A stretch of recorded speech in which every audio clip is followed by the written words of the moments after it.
ni ñoom Kébé ni ñoom dañ leen a jiiñ ni ñoom ay terroriste lañ ñu jiiñ leen ko Sénégal tëj leen ëpp ñaari at dem ca procès ba man mii maa nga fa woon di ko renvoyé waat ba mu neex leen ñu ni non danoo juumoon deful da bàyyi ko mu ñu te Imam Ndaw moom ñu jiiñoon ko comme lii nu jiiñ tey Ablaye Diop Fall daan ne woon Imam Ndaw daa tabax immeuble bu mag ca Kaolack journaliste yi dem seeti fa mu dëkk gis ne as bu su ndaw la Imam Ndaw dëkk fa mu dëkk amul sax ay toilettes daara jam am daara ju ndaw la ay zeng moo fa nekk ñu ni kon kay kii tooñ nañ ko ñëpp gis ni kon ay tappale moo laloon lool ñu xam moom nañ taxaloon Imam Ndaw ba tey yàlla setal na ñëpp xam ne dañ koo tooñ Sayer Kébé daanaka dof na fi mu toll ndaxte as gor moomu ku koy toroxal kon nag ñun loolu bu fi jaaree ci sunum réew ñu gisaat ab jàngalekat boo xam si ñiy liggéey ndoog moom nee nañ mos ñu koo gis mu yore lu nuroog alal parce que ñooñ ñuy tuumaal ni ay terroriste lañ yëpp foo leen fekk ñu ngi ak alal waaye koo xam ne yow nii ba nga dëkk ci biir barke ji amul sax fenêtre yow benn pukusum nii nga am comme sa morom jàngalekat yëpp ndaxte jàngalekat yi moom dañ leen a ndóolal ba yoruñu dara waaw léegi ñu ni kooku léegi moom daa yore alal ndaxte daa non soupçonné ni mi ngi jot ay xaalis ndaxte moom est-ce que nekkul ci ay réseau terroriste loolu du ay tappal olof yi dafa am lu ñu wax dañ ni xaalis mënta nëbb képp koo gis moom xaalis day feeñ ci képp ku ñuy wax ne am na alal boo ko xoolee jag xam ne kii yor na xaalis moom mënta nëbb boo ne yoruma dara dañ koy xam kon nag ñun li nu jàpp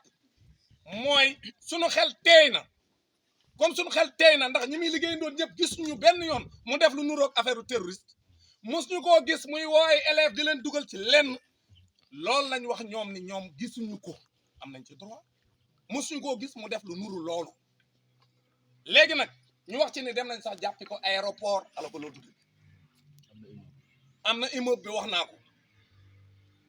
ñu dem fekk ko ca jandeer jàpp ko ñu ni aéroport lañ ko jàpp ñu ni fii am na fi lu ne alors que ñi fi nekk ndooloon gis nañ ni li ñu wax noonu ci moom du dëgg waaw kon ñun kay suñu devoir mooy taxaw ci wetam jàppale ko ba noppi nag ne nan gaawal procès bi buñ bëggee jàmm buñ gaawul lool nag ñun jàngalekat yi daan nekk ci ginnaawam comme grève bi nag door na ba juróom-ñetti fan yii nu jëm ak juróom-ñeenti fan yii nu jëm ci mois de décembre jàngalekat yi du fase xànc ak moromam dañuy def débrayage le 8 décembre dem grève totale le 9 décembre loolu la jàngalekat yi des Sénégal daan ci boole Abdoulaye Diop Fall pour ñu àtte ko daan ko ci boole ci grève daan ko ci boole bu ko defee ñu respecté ay droit am parce que droit am mooy nit boo ko téyee droit am mooy nga àtte kon nag daan ko boole ci xeex bi ci grève boobu nga xam ni juróom-ñetti fan ci weeru décembre bu 9 ñu xam ma it nag ci xeex rek dëgg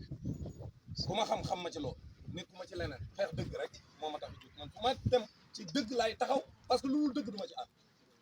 léegi nag sunu camarade bii tudd Abdoulaye Diop Fall moo nu fi tax a ñëw parce que nit boo amee sa mbokk bu nekkee ci jafe-jafe da nga koy jàppale loolu la ñuy def parce que képp ku fi am sa mbokk mu nekk ci jafe-jafe da nga koy jàppale wul nag kenn pour wax ne deful dara mais am nañ droit ni comme téye nañ ko te tegagun dara ci suñuy loxo luy wane liñ koy tuumaal moo ko def kon nan gaawal procès bi pour que moom mu mën a setal boppam ay avocat mën na ñëw taxaw défendre ko moom it mu défendre boppam ñi nga xam ne am nañ luñ koy tuumaal ñu teg ci table ji lu sénégalais yi mën a gis loo xam ne mën naa tax ñu mën ko faa téye ci prison waaye depuis le 21 août ñaar fukki fan ak benn ci weeru août ba léegi mu toog ci prison bi kenn attewu ko mu ànd ak feebaram ba bërki démb la opéré ay élève am toog nii di xaar seen baccalauréat pour seen maître seen professeur arabe war leen a jàngal ndaxte ñenn ci ñoom matière bi ëpp doole bi ñu jël arabe la te moom moo leen di jàngal kon ñun jàpp nañ ni lii wërta nekk loo xam ne dañ ko war a ñàkkal fayda loolu moo tax ñu ni olof yi dañ ni ku ndobin rey sa maam boo gisatee lu ñuul daw en une si triste journée et permettez au nom du collectif des enseignants du lycée de Barkédji et permettez également au nom du collectif des enseignants de la commune de Barkédji de bien vouloir solliciter de l'autorité de tutelle et de notre justice en qui nous portons foi et espoir de bien vouloir diligenter le dossier de notre camarade, de notre collègue et professeur arabe Abdoulaye Diop Fall. Ceci étant, cela fait maintenant 2 ans qu'il croupit en prison alors qu'il a eu à subir une intervention chirurgicale du fait de son état de santé dégradant. De manière simplissime, ce que nous nous demandons, c'est à ce que le dossier Abdoulaye Diop Fall soit vidé afin qu'il puisse rejoindre et regagner sa famille. Nous sollicitons la justice pour effectivement, sans s'immiscer dans le dossier pendant devant cette justice et sans pour autant connaître les tenants et les aboutissants du dossier, bien vouloir demander à la justice, sans prétendre connaître ou savoir si effectivement il est coupable ou s'il est innocent, de bien vouloir rapidement lui rendre justice afin qu'il ne soit pas victime d'une longue détention préventive. Permettez également de pouvoir rappeler à certains collègues journalistes et à une certaine presse, je ne parle pas de tout le monde en effet, de bien vouloir revisiter les propos concernant ce qui a été publié sur l'affaire Abdoulaye Diop Fall. Énormément de propos ont été fallacieux et parfois même déformés, car en effet, il ne s'agit pas d'un certain Amadou Diop Fall. Il s'appelle effectivement Abdoulaye Diop Fall. Il ne dispose pas d'une villa au niveau de Barkédi qu'il a eu à avoir en son nom, mais il dispose d'une chambre en location, tout comme nous, camarades, nous en avons ici. Encore moins, il n'a été arrêté au niveau de l'aéroport international Dakar-Blaise Diagne. Il a reçu une convocation personnellement au sein de sa maison familiale, sise à Diender. Donc, énormément de propos ont été erronés et peuvent lui porter préjudice. Donc, nous en appelons à ce que notre président se saisisse du dossier pour qu'il soit vidé. Nous en appelons à la sensation et au sentiment du peuple sénégalais. Nous en appelons à la gentillesse de notre ministre de tutelle et nous en appelons également à ce que notre si chère justice, en qui nous portons foi et espoir, puisse vider le dossier. Que Abdoulaye Diop est innocent. On ne prétend pas que Abdoulaye Diop Fall est coupable. Ce qu'on demande à la justice, c'est que le droit soit dit dans les plus brefs délais pour lui éviter une longue détention préventive. Nous ne connaissons ni les tenants ni les aboutissants du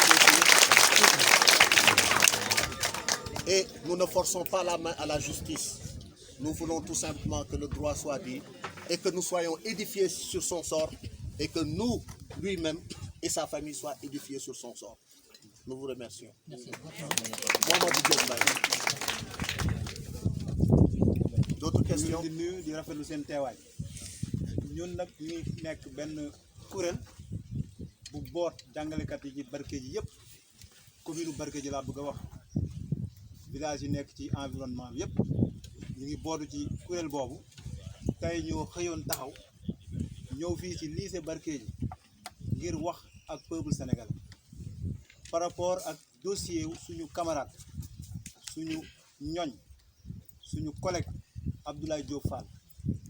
doon jàngalekat fii ñu nekk ndoon ak moom fii ci Barkédji di jàngale ba yàlla dogal ñu téye ko mu ngi nekk ci loxo ay yoon ñu ngi koy tuumaal terrorisme waaye nag ñun dañu taxaw tey depuis ñetti weer ba ñeent presque juróomi weer mu ngi ci kaso bi jugé wuñ ko liñ koy waxal am nañ rafet njort ci moom parce que li ñu nekk doo ak moom fi yëpp wax dëgg yàlla lu rafet rek lañ gis muy def lu rafet rek lañ gis itam muy wax ku seen ay bëñam ngay gis donc dinañu jaaxal trop liñ koy tuumaal mu nekk dëgg waaye nag taxawuñ tey pour wax ni moo tooñ wala dañ ko tooñ dañu ñëw fii pour wax justice sénégalaise mu jël dossier bi daal di koy juger parce que loolu droit am la mu ngi nekk ñeenti weer ci prison bi njabootam sonn na élèves yi mu doon jàngal donc daara yi nekk sama ginnaaw ñu si bari moo leen yoroon di ñuy jàng arabe am na ñu si def terminal ñam na ñoo xam ne L prime mooy seen série et que arabe bi lañ defoon première langue donc coefficient 6 lay nekk ñooñu amuñu prof arabe loolu jàpp naa ni képp ku dëkk Barkédji wala képp ku dëkk ci région de Louga wala képp ku dëkk Sénégal war nga taxaw ñaawlu loolu léegi nag li ñuy ñaan mooy justice def liggéeyam nañu jël dossier bi ñu juger ko dossier bi jeex bu ko defee ñu nekk ci jàmm bu nekkee moom moo tooñ yoon dina def liggéeyam bu nekkee tooñul nag place am nekkul prison parce que am nañu ay information comme quoi barki démb rek la génn hôpital dafa doon subir une opération intervention chirurgicale parce que bi muy jógee fii daaw ci vacances yi commencé woon na feebar mais bi mu duggee kaso feebar bi dafa yokk ba dañ ko mujj opéré donc loolu yaakaar naa ne ñun ñëpp war nañ taxaw jóg taxaw tey bu dul dara sax ci en tant que homme en tant que humain war nañ jóg taxaw wax ni justice bi na juger Abdoulaye Diop Fall pour bu dee war a dellu ci ay ñoñam mu dellu bu dee dafa war a des foofu mu des mais ñu juger ko Abdoulaye Diop Fall bëggoon nañ aussi wax ak une certaine presse de la place suñu mbokk journalistes yi am na si ñoo xam ne am luñ ci bind ñaawal na deram ba ñaawal ñun suñu ay